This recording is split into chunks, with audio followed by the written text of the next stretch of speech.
Sociedade Solidária de volta na edição de hoje falando sobre o desafio de promover educação musical de qualidade para pessoas com deficiência visual, cegos, pessoas com baixa visão e que muitas vezes encontram dificuldades ali para poderem ter acesso ao conhecimento musical, tendo em vista a falta de preparo da sociedade para poder garantir a eles todos os recursos, todas as condições. Recebemos aqui nos estúdios uma especialista no assunto, a educadora musical Isabel Bertevelli, que compartilha conosco a sua experiência nesse campo.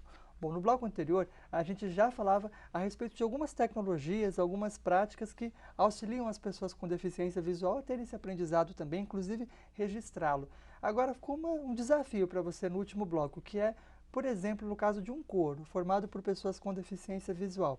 Como é que você faz para conseguir superar essa limitação da comunicação que é imposta pela deficiência visual? Na realidade, Daniel, a comunicação ela pode ser feita de várias maneiras, não somente visualmente, né, visual. Então você tem que conviver muito com a pessoa. No caso, eu mesma tive um coro só de cegos, não faço mais esse trabalho, justamente por conta de uma educação inclusiva. Nós acreditamos que as pessoas com deficiência visual devem participar de coros e outras formações instrumentais com outras pessoas, com outras limitações e pessoas sem deficiência também. Mas vamos voltar para o coro com cegos. Então, na realidade, a gente pratica muito, você não tem noção. A gente experimenta muito, a gente ensaia muito e tem uma convivência muito grande. É claro que, tecnicamente, um coro, ele está voltado para o público e a regente, no caso eu, qualquer outra pessoa, nós estamos voltados de frente, então a gente fica muito próximo das pessoas. Então eu fico de frente, no caso, é um coro feminino, né? Então eu fico de frente para as meninas, e eu canto junto com elas. E até os levares, né, os inícios, a gente tem aquela respiração, você vai começar a cantar, né, você dá o tom, tem um tempo que a gente também treina isso e tem esse levar. Então a respiração ela contribui, é um sinal sonoro. Então essa comunicação ela não é somente visual, é um sonoro também, é muito importante. Tem aquela percepção de você estar junto com as pessoas a hora de começar. Então isso é muito ensaiado, obviamente, tá? Mas é possível fazer.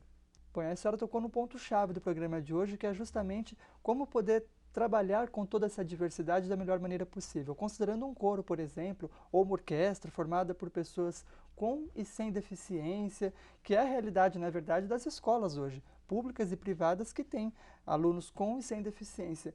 Como que é trabalhar a questão da educação musical inclusiva?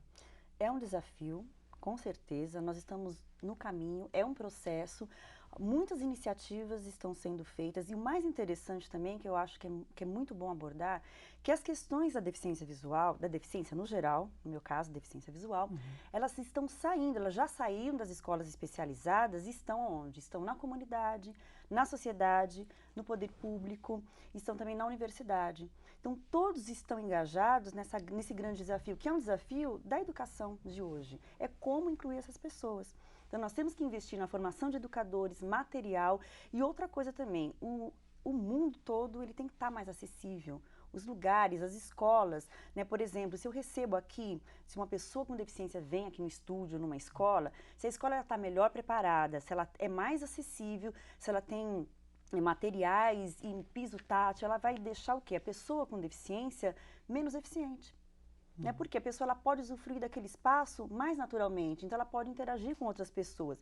E o mais interessante nesse processo da educação musical inclusiva, ou da educação inclusiva no geral, é que as crianças, no caso, né, as crianças que estão agora na escola, começando, elas possam conviver umas com as outras. Então, o nosso grande processo agora é de conviver. Então, isso traz um benefício muito grande, porque afinal de contas, todos nós, um dia, né, ou outro, teremos algum tipo de mobilidade reduzida, teremos algum tipo de deficiência, todo. Então, essa não é uma questão somente das pessoas com deficiência, é uma questão de toda a sociedade.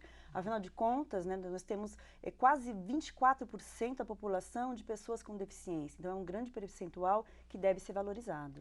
Bom, a senhora ressaltou, então, para poder justamente tornar a sociedade mais receptiva a todo esse público de pessoas com deficiência, algumas adaptações arquitetônicas que podem ser feitas que facilitam ali ela poder ter a livre circulação pelos espaços.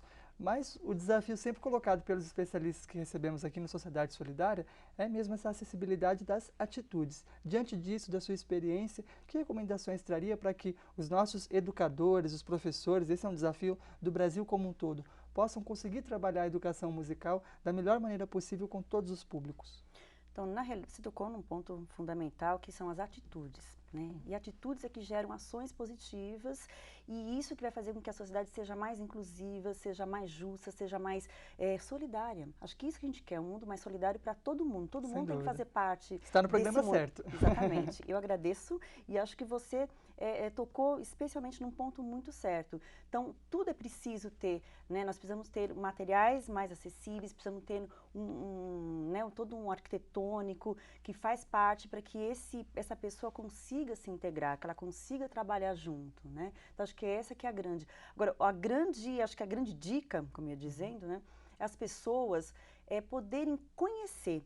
Muitas vezes nós não conhecemos, nós não sabemos lidar com as pessoas deficientes e falamos simplesmente que não conhecemos ou que não gostamos. Não dá para trabalhar. Não dá para trabalhar, não é possível. Então hoje não dá mais para escolher. Essas pessoas estão aí, é uma realidade, assim como o idoso, como bebês. Nós devemos acolher todas as pessoas, devemos nos informar. Essa é a grande dica. E nós estamos sempre à disposição. Com certeza o programa está aqui para isso, para você ver como essas questões já vieram para um programa de TV.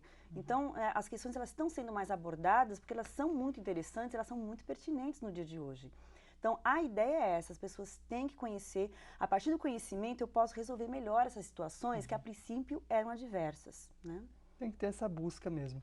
Bom, a senhora já ressaltava algumas das práticas que possibilitam esse aprendizado ser possível, como a própria musicografia Braille. As pessoas que estão nos acompanhando, querem ter outras informações a respeito desse tema, elas podem contactar, como é que elas podem fazer? Claro, sempre estamos abertos, eu tenho um blog que vocês podem consultar, http://isabel com S, bertevelli.blogspot.com. É um blog, na realidade, Daniel, que fala sobre musicografia Braille, mas eu coloco lá vários cursos, encontros, gravações de alunos, o que está acontecendo, então, mesmo sobre políticas públicas, sobre metodologias, sobre cursos, tudo que você puder imaginar na área, você encontra lá. Bom, as dicas ficaram aí, os contatos, o programa Sociedade Solidária também está sempre à disposição e sempre pautando esse assunto.